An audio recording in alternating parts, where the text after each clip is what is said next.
everyone, and welcome. Today we're going to tackle something that's at the heart of pretty much any investment plan, stocks and bonds. All right, so let's just jump right in. Stocks, bonds, you've heard the words thrown around a million times, right? But what's the real difference between them? Like, how do they actually work? How do you make money from them? And, super important, what are the risks involved? Stick with me, because by the end of this, it's all going to make perfect sense. So here's what we've got lined up. We're going to break down what each one is, then pit them against each other, and finally look at how you can use them together to build your own financial future. Sound good? Let's do it. Okay, first up, let's talk about stocks. Now, a lot of people think of stocks as these, lottery tickets that you hope go up. But the best way to think about it is much simpler. It's about ownership. That's right. When you buy a stock, or equity as it's sometimes called, you are literally buying a tiny slice of that company. You become a shareholder. That means you're a part owner, and you have a claim on everything the business owns and makes. So, great, you own a slice. How does that put money in your pocket? Well, there are really two main ways. The first is what we call capital gains. Super simple. The company does well, the stock price goes up, and you sell it for more than you paid. Boom. The second way is through dividends. Think of these as a thank you from the company. They're sharing some of their profits directly with you, their owners.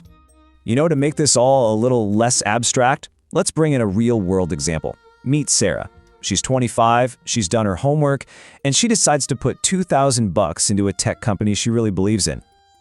So, fast forward a year.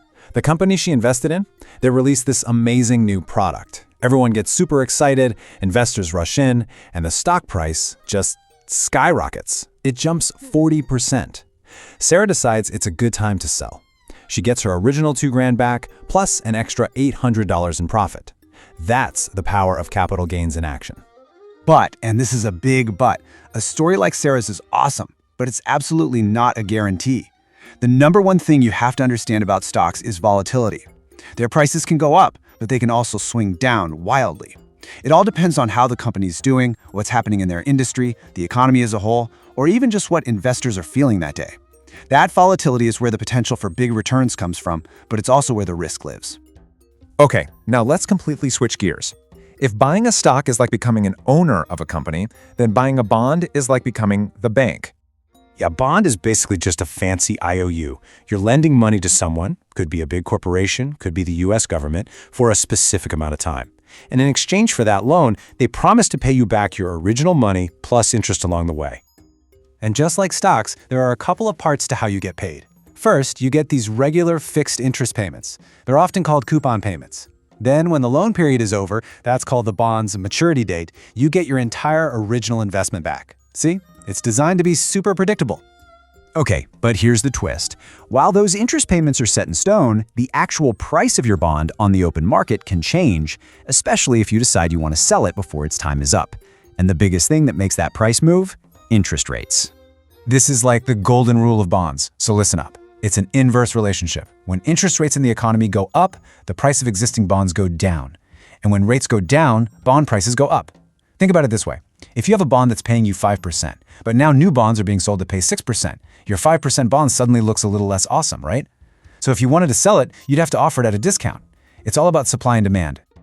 So yeah, bonds are generally seen as the safer cousin to stocks, but that doesn't mean they're risk-free. Far from it. First, there's credit risk. What if the company or government you lent money to can't pay you back? That's a default. Then there's the interest rate risk we just talked about. And finally, you've got inflation risk, the chance that the fixed interest you're earning doesn't actually keep up with the rising cost of, everything. All right, so we've met our two contenders. Now it's time for the showdown. Let's put stocks and bonds head to head and see how they really stack up. Let's just lay it all out. Relationship-wise, with stocks, you're an owner. With bonds, you're a lender. Simple as that. How do you get paid? Stocks are all about capital gains and maybe some dividends. Bonds give you those steady coupon payments. What about risk? Well, stocks are generally higher risk. Bonds generally lower. That means the potential for returns is typically higher with stocks and a bit lower with bonds. So in your portfolio, you use stocks for growth. They're your engine. You use bonds for stability and income. They're your anchor. Okay, so why are we spending all this time on this? Why does any of this matter? Because getting this difference is like the absolute key to building a smart investment plan that actually works for you and your future. In the real world of investing, it's almost never a stocks or bond situation. For most people, it's stocks and bonds. The strategy of mixing and matching them is called asset allocation, and it is probably the most fundamental idea in managing risk while still trying to grow your money. Take Mark, for example. He's 30 years old. Retirement is way, way off in the distance for him. So his portfolio is pretty aggressive. It's 80% stocks and just 20% bonds. Why? Because he's got plenty of time to ride out the ups and downs of the stock market, and his main goal right now is long-term growth. Now, let's look at the complete opposite. Here's Jane. She's 60, and she's getting ready to retire. Her portfolio is flipped. It's only 30% stocks, but a whopping 70% in bonds. Her goals have totally changed. She's not trying to hit home runs anymore. She's focused on protecting the money she's already saved and generating a nice, steady income stream to live on. And that's really the main takeaway here. There is no one-size-fits-all answer. The perfect mix of stocks and bonds is all about you. It's about your goals, your timeline, and frankly, how much risk you're comfortable with. So I'll leave you with a question to think about. What does your future look like? And what's the right mix to help you get there?